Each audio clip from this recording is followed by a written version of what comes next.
Ouch! Kim Chu, naiyak. Hindi nga ba kinaya ang emosyon?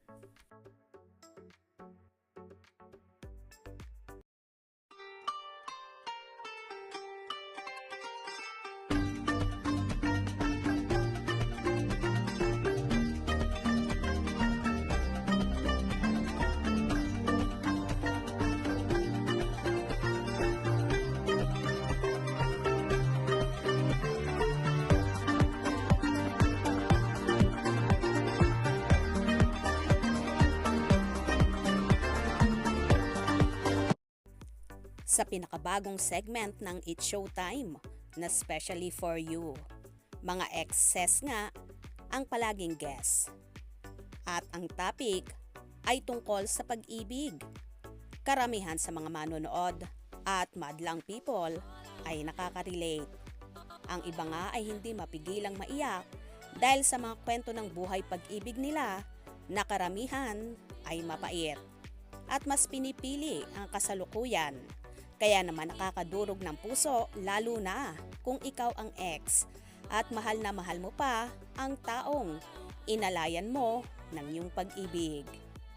Hindi nga nakaligtas ang isa sa host ng naturang show na si Kim Chu na kahit nanonood lang ay tila ba hindi napigilang maiyak.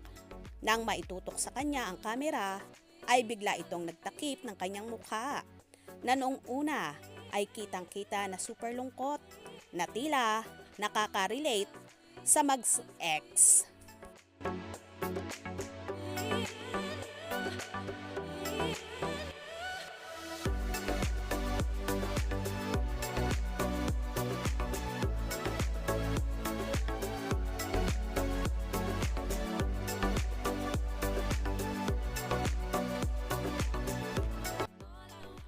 Ito rin kaya ba ang nangyari sa relasyon ni Kimi at Sian Lim na napapabalitang hiwalay na nga ngayon?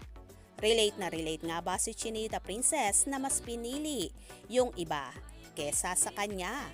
Kaya ipinaubaya na lang niya ang taong minahal niya sa loob ng 12 taon at tila binaliwala lang ng aktor ang kanilang relasyon. Kailan kaya aamin ang Kim C sa kanilang estado ng relasyon ngayon? At kailan nila ipapaalam sa publiko na tuluyan na nga silang naghiwalay ng landas?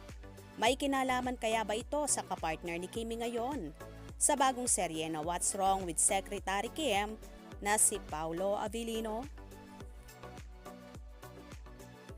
Napapabalita rin kasi na nagkakamabutihan at nagkakadevelopa na nga ang dalawa.